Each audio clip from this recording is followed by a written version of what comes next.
Hello बच्चों, welcome to Harsh public school Gurugram YouTube channels. तो कैसे हैं आप लोग? आई होप आप लोग बहुत अच्छे होंगे और बहुत अच्छे से आप लोगों की तैयारी चल रहा होगा बच्चों। तो लास्ट एक्सरसाइज जो था एक्सरसाइज 2.1 मैंने कंप्लीट करवाया था। तो आज जो है बच्चों एक्सरसाइज 2.2 को कवर करने वाले हैं। तो देखो एक्सरसाइज 2.2 में आपको क्या है बच्चों। तो exercise 2.1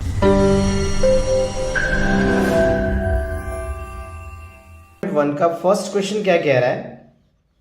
multiply the followings, right. यानी हमें क्या करना है, 1028 को 321 से मल्टीप्लाई करना है। जैसे देखो आप इनको जो है ना इस तरीके से टेबल बना के भी कर सकते हो, है ना। जैसे देखो वंस का टेबल बना है, टेंस का बना है, हंड्रेड्स का, थाउजेंड्स का, 10,000 का, लाख का, 10 लाख का, इस हिसाब से आप टेबल बना के भी कर सकते हो। जैसे देखो यहाँ ना 1346 है और 96 से मल्टीप्लाई किया हुआ है 2 डिजिट नंबर से। तो इस हिसाब से आप चाहो तो टेबल बना सकते हो, या अगर आप चाहो तो डायरेक्ट भी कर सकते हो। जैसे अगर मैं मान लो एग्जांपल के लिए कुछ इस हिसाब से बना देता हूँ। जैसे मान लो हमें इसे मल्टीप्लाई करना है ना, तो आप इस हिसाब से भी कर सकते हो। जैसे 0 से मल्टीप्लाई करोगे तो 0 आ जाएगा, 1 से करोगे है ना तो ये आ जाएगा, और आप इसे क्या कर सकते हो, ऐड कर सकते हो। तो इस हिसाब से भी आप अपना आंसर क्या कर सकते हो, रेडी कर सकते हो, तैयार कर सकते हो, है ना। तो यही सेम है बच्चों आपका एक्सरसाइज जो है 2.2 का फर्स्ट का। आप टोटल देख रहे हैं आज तक दे रखे हैं 3, 3, 6 और 9 टोटल क्वेश्चन दिए हुए हैं, है ना। आपको बहुत अच्छे से मल्टीप्लीकेशन की प्रैक्टिस हो जाएगी जब आप इस तरीके से मल्टीप्लाई करेंगे। ठीक है, चलो कैसे करना है आपको मैं दिखाता हूं।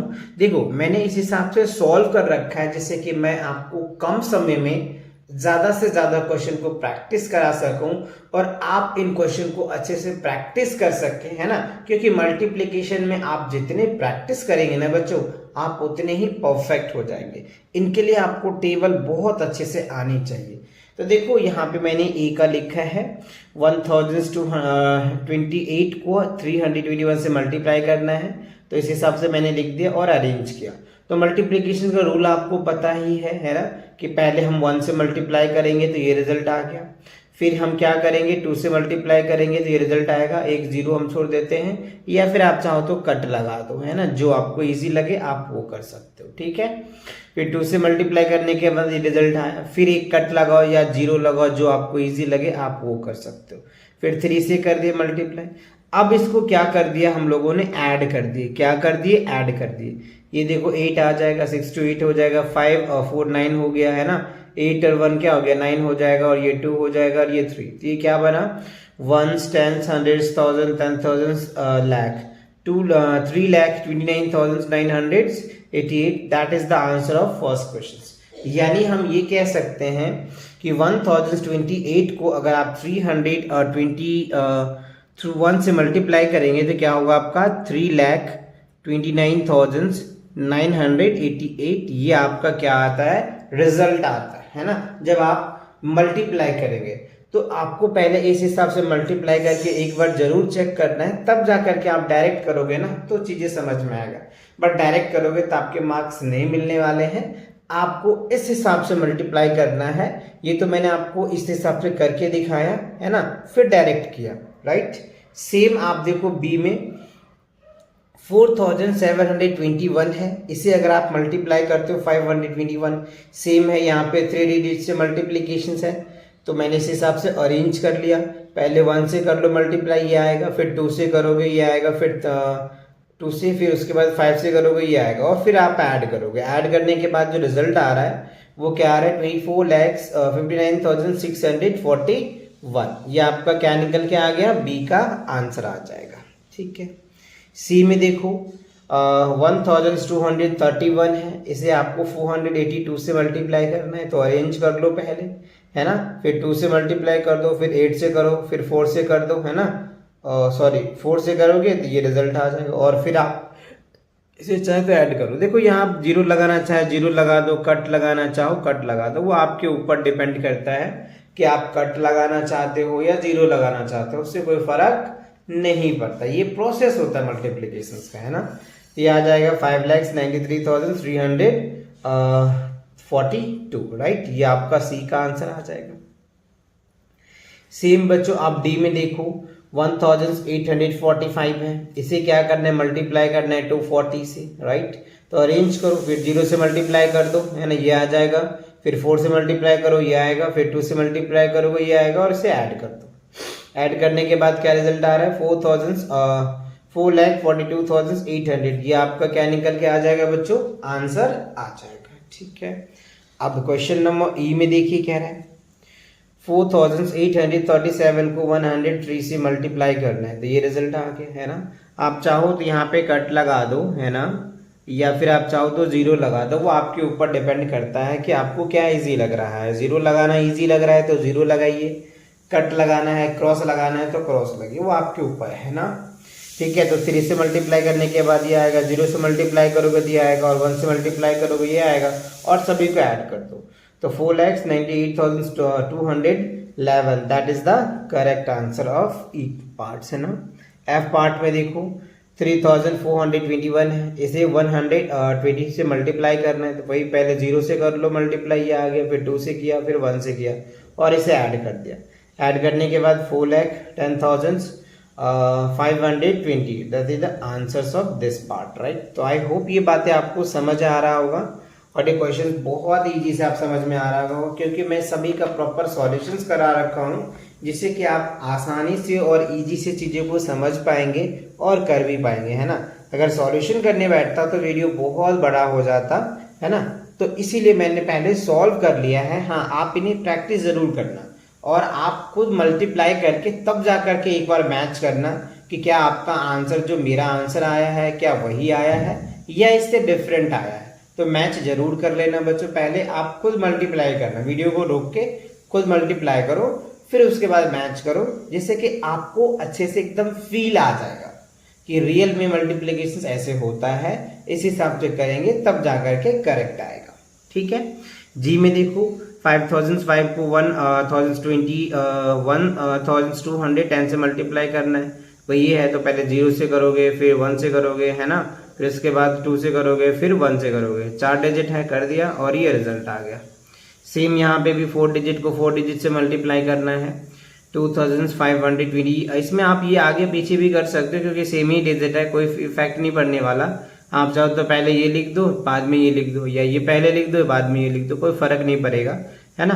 तो ये चीज़ें ध्यान रखना। अब हाँ, यहाँ पे आप 0 लगाना चाहो 0 लगा लेना, है ना। जो आपको लगाना चाहे आप वो लगा सकते हो, ठीक है। क्रॉस लगाना है क्रॉस, 0 लगाना है 0, जैसे आपकी मर्जी आप लगा दोगे, आंसर में कोई चेंज नहीं आएगा, ठीक है। ये 60,56,050, ये आ जाएगा 1,70,95,000, ये आपका आंसर हो जाएगा। अब आई पार्ट्स में देखो, कह रहा है 7,108 को 8,015 से मल्टीप्लाई करना है। तो मैंने ये पहले लिख दिया, आप चाहो तो ये पहले लिख दो, चाहे ये लिख दो। 4 डिजिट ये भी है, 4 डिजिट है, मल्टीप्लिकेशन में कोई अंतर नहीं आएगा वही, ठीक है ना। तो इस हिसाब से भी आप कर सकते हैं। तो पहले हमने क्या कर दिया, 5 से मल्टीप्लाई कर दिया, ठीक है। उसके बाद हमने क्या किया है, 1 से किया, फिर 0 से किया, फिर 8 से किया, ठीक है। तो इस हिसाब से मल्टीप्लाई करने के बाद ये रिजल्ट आ गया 5,69,70,620, राइट। ये हमारा क्या हो गया, आंसर निकल के आ गया। तो ये क्या था बच्चों, फर्स्ट क्वेश्चन था, और फर्स्ट क्वेश्चन में टोटल 9 पार्ट्स थे इनके। तो ये 9 पार्ट्स जो है आपको अच्छे से समझ में आ गया, और इन सभी पार्ट को आप अच्छे से प्रैक्टिस करो, है ना। प्रैक्टिस में क्या कह रहा है, a silk sari cost 2,428 rupees, what will be the cost of 134 such saris. कहने के मतलब, चुप रहिए, कन्या बनाया पता है मुझे। ओके, तो अब देखो बच्चों, क्वेश्चन नंबर सेकंड में क्या कह रहा है, a silk saris cost 2,428 rupees, what will be the cost of 134 such saris. यानी कहने का मतलब ये है कि एक सिल्क साड़ी है, उनका जो प्राइस है ना बच्चों, वो क्या दिया हुआ है, 2,428 रुपीज। तो कह रहा है कि आप बताओ ये एक साड़ी का, यानी 1 साड़ी का जो कॉस्ट है वो इतना है, तो 134 सच साड़ीज यानी इतने साड़ीज के प्राइस कितने होंगे। तो वी नीड टू मल्टीप्लाई।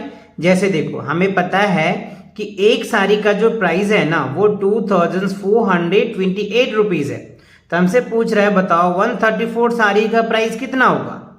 तो हम क्या करेंगे 2428 में क्या करेंगे 134 से क्या करेंगे मल्टीप्लाई करेंगे। और जब इससे इसको हम मल्टीप्लाई कर देंगे तो जो रिजल्ट आएगा वही हमारा क्या होगा आंसर होगा, है ना। तो इसको बच्चों आपको कैसे करना है इसके लिए देखो मैंने स्टेटमेंट के साथ आपको लिखा है जैसे कि आप बहुत आसानी से और इजी से कर पाओगे। सो कैसे लिखोगे देखो cost of one silk sari यानी एक सिल्क साड़ी का जो प्राइस है वो 2428 रुपीज है। कॉस्ट ऑफ 134 सिल्क साड़ीज तो ये लिखा मैंने। तो इससे हमें क्या करना है मल्टीप्लाई करना है। तो क्या आ जाएगा 3,25,352 राइट। ये कैसे आया आपके मन में क्वेश्चन उठ रहा होगा। तो इस तरह का मल्टीप्लिकेशन मैंने बहुत अभी आपको फर्स्ट क्वेश्चन में बताया कि देखो इसको इस हिसाब से अगर आपको ये प्रॉब्लम होता है तो आप ये टेबल बना लो और ये टेबल बना करके आप इस हिसाब से मल्टीप्लाई कर लो, ठीक है ना। ये टेबल बनाने में तो कोई प्रॉब्लम नहीं होगा क्योंकि इसमें ह्यूज ऑफ क्वेश्चन मैंने आपको प्रैक्टिस करवाया है कि 2428 है इसको 134 से पहले 4 से मल्टीप्लाई करो, ठीक है, उसके बाद 3 से करो फिर 1 से करो और जो ये तीनों से मल्टीप्लिकेशन करने के बाद आता है उन रिजल्ट को ऐड कर दोगे तो ऐड करने के बाद ये आपका आंसर आ जाएगा। यही तरीका मैंने फर्स्ट क्वेश्चन में आपको बताया था, ऐसे ह्यूज ऑफ क्वेश्चन प्रैक्टिस करवाया था, है ना। तो फाइनली इसका आंसर क्या आ जाएगा 3,25,352 रुपीज जो है 134 साड़ीज का जो है कॉस्ट आ जाएगा। क्लियर। चलो अब थर्ड क्वेश्चन में देखो क्या रहे there are 1,520 childrens in schools यानी एक स्कूल है उसमें कितने बच्चे हैं बच्चों 1,520 चिल्ड्रंस है। The school collect 125 rupees from each student for a charity, ठीक है। Find the totals amounts collected. कह रहे एक स्कूल है जिसमें 1,520 स्टूडेंट्स हैं और ईच स्टूडेंट से 125 रुपीज जो है चैरिटी के लिए लिया गया, ठीक है। तो हमसे पूछ रहे बताओ कितने पैसे कलेक्ट हो गए। तो देखो स्कूल में कितने बच्चे हैं 1,520, ठीक है, और एक बच्चे से कितने लिए गए 125 रुपीज। तो हमें 1,520 बच्चे से कितने लिए गए होंगे। तो इससे इसको क्या करेंगे मल्टीप्लाई कर देंगे। 1,520 को 125 से क्या कर दोगे मल्टीप्लाई कर दोगे। इससे क्या होगा आपका आंसर पता चल जाएगा और आपको पता चल जाएगा कि स्कूल में कितनी चैरिटी जो है ना वो कलेक्ट हो पाए 1,520 बच्चों से, राइट। तो इसके लिए मैंने प्रॉपर स्टेटमेंट तैयार किया है जिससे कि आपको कोई प्रॉब्लम ना हो और बहुत आसानी से आप इस तरह के स्टेटमेंट वाले क्वेश्चन को अच्छे से लिख पाओ और अपना स्कोर अच्छे कर पाओ। So number of childrens in schools, ठीक है, कितना है 1,520, ठीक है। School collect each student charity, हर एक यानी स्कूल जो है ना प्रत्येक बच्चे से यानी ईच स्टूडेंट से उन्होंने कितना लिया 125 रुपीज लिया पर स्टूडेंट से। तो 1,520 स्टूडेंट से कितने हुए तो टोटल अमाउंट कलेक्टेड तो दिस मल्टीप्लाई दिस तो 1,90,000 रुपीज जो है वो क्या हुआ कलेक्ट कर पाए किसमें चैरिटी के लिए, राइट। स्कूल ने हर एक बच्चे से 125 रुपीज लिया और स्कूल में टोटल बच्चे कितने थे 1,520। तो टोटल मिलाकर जो कलेक्शन हुआ ना वो 1,90,000 रुपीज जो है वो चैरिटी का कलेक्शन हो पाया। इज इट क्लियर ना। ओके चलिए नेक्स्ट क्वेश्चन देखते हैं। देखो अगला क्वेश्चन है क्वेश्चन नंबर 4 में कह रहे find the product of largest 3 digit numbers and smallest 4 digit number. तो आपको पता है 1 डिजिट का जो लार्जेस्ट नंबर होता है वो 9 होता है, 2 डिजिट का जो होता है 99 होता है और 3 डिजिट का 999 होता है। तो ये तो लार्जेस्ट 3 डिजिट का नंबर हो गया। स्मॉलेस्ट 4 डिजिट्स का नंबर, तो स्मॉलेस्ट 1 डिजिट का नंबर 1 होता है, 2 डिजिट का 10, 3 डिजिट का 100 है ना, 4 डिजिट का 1000 होता है। तो हमें क्या कह रहा है कि लार्जेस्ट 3 डिजिट्स का नंबर्स और स्मॉलेस्ट 4 डिजिट नंबर को प्रोडक्ट करो तो इसका क्या रिजल्ट आता है। तो सिंपल है, 999 को क्या करना है, 1000 से मल्टीप्लाई कर देना है, जो रिजल्ट आएगा that is called your answers हो जाएगा। ये आपका क्या होगा, रिक्वायर्ड आंसर्स हो जाएगा, राइट। तो कैसे करेंगे, तो आपको इस हिसाब से स्टेटमेंट बना करके लिखना है। लार्जेस्ट 3 डिजिट नंबर्स क्या होता है, 999, स्मॉलेस्ट 4 डिजिट नंबर 1000, प्रोडक्ट कर दिया हमने तो ये रिजल्ट आ जाएगा 9,99,000। ये क्या होगा बच्चों, आपका आंसर आएगा। यानी लार्जेस्ट 3 डिजिट नंबर और स्मॉलेस्ट 4 डिजिट नंबर को मल्टीप्लाई करोगे तो 9,99,000 जो है आपका आंसर आएगा, ठीक है। अब क्वेश्चन नंबर 5 में देखिए क्या कह रहे हैं।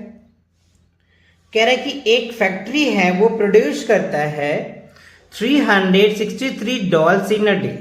यानी एक फैक्ट्री है वो एक दिन में 363 डॉल बना लेती है ना, यह बनाता है, ठीक है। How many dolls will produce in 1268 days. यानी एक दिन में 363 डॉल बनाते हैं। तो हमसे पूछ रहे हैं, चलो बताओ 1268 डेज में कितने बना पाएंगे। तो वी नीड टू मल्टीप्लाई, इससे इसको मल्टीप्लाई कर दोगे आपका आंसर निकल के आ जाएगा। क्योंकि एक दिन में इतने डॉल बनाते हैं तो इतने दिन में कितने डॉल बनाएंगे, तो मल्टीप्लाई तो करना पड़ेगा ना। तो आपको क्या करना है, बहुत आसानी से और इजी से स्टेटमेंट लिख करके इसे मल्टीप्लाई कर देना है, आपका आंसर आ जाएगा। Number of doll produce in a day, एक दिन में इतना करता है। Number of doll produce 1268 days में, जिससे मल्टीप्लाई कर दोगे तो क्या आ जाएगा, 4,60,284। इतने डॉल जो है ना 1268 डेज में एक फैक्ट्री या एक कंपनी क्या करता है, प्रोड्यूस करता है ना। एक दिन में इतना बनाता है तो इतने दिन में, तो हमने मल्टीप्लाई कर दिया तो ये आपका आंसर आ जाएगा। आई होप आपको ये स्टेटमेंट अच्छे से समझ में आ रहा होगा, राइट। चलिए अब क्वेश्चन नंबर 6 में देखो क्या रहा है। क्वेश्चन नंबर 6 में कह रहा है बच्चों, एक फैक्ट्री है ना, क्या है, एक फैक्ट्री है जो मैन्युफैक्चर कंपनी है या मैन्युफैक्चर फैक्ट्रीज है जो सोप्स बनाता है, ठीक है। तो कह रहा है कि एक दिन में यानी 1 डेज में 456 सोप्स बनाता है, ठीक है। So how many soaps will factory produce manufacturing in 15 weeks. तो अब देखो यहां पे आपको समझने में थोड़ी सी दिक्कत होती होगी। कह रहे हैं कि एक दिन में तो इतना सोप बनाता है तो 15 वीक में कितने बनाएंगे। तो वीक को पहले डेज में कन्वर्ट करना पड़ेगा तब हो पाएगा। तो ये चीज बच्चों आपको याद होना चाहिए कि जो 1 वीक होता है ना, 1 वीक में 7 डेज होता है। क्या होता है, 7 डेज होता है। तो बताओ 15 वीक में कितना होगा। तो क्या करोगे, 7 इंटू 15 कर दो, है ना। 15 सत्ते 105 है ना, तो कितना हो जाएगा। यानी ये इनडायरेक्टली आपसे क्वेश्चन घुमाया हुआ है, राइट। बहुत बच्चे को प्रॉब्लम आती है, तो ये चीज आपको क्लियर होना चाहिए, है ना। क्योंकि 1 वीक में 7 डेज होता है तो 15 डेज में कितने, 15 वीक में कितने होगा, तो 15 इंटू 7 तो 105 डेज हो जाएगा। अब आप आसानी से कर पाएंगे क्योंकि एक दिन में इतने मैन्युफैक्चर करता है कंपनी, है ना। तो 105 डेज में कितना होगा, तो 105 से इसे क्या कर देंगे, आप मल्टीप्लाई कर देंगे। और जब आप मल्टीप्लाई करेंगे ना तो total number of soap manufacture in 15 weeks में आ जाएगा, राइट। सो देखो मैंने जो किया है आपको भी ऐसे ही एज इट इज बच्चों आप चाहो तो कर सकते हो, है ना। देखो 1 वीक हैव 7 डेज तो 15 वीक्स में कितने होंगे, 105 डेज हो जाएगा। Factory produce manufacture soaps in a day, एक दिन में इतना मैन्युफैक्चर करता है तो 105 डे में कितना होगा, तो मल्टीप्लाई कर दो। तो total number of soap manufacture in 15 weeks में कितना, 47,880, राइट। तो 47,880 जो है ना 105 डेज कह लो या फिर आप 15 वीक कह लो, है ना। तो इतने दिन में वो क्या कर पाते हैं, प्रोड्यूस कर पाते हैं या फिर मैन्युफैक्चर कर पाते हैं। Is it clear. चलिए अब क्वेश्चन नंबर 7 देख लेते हैं।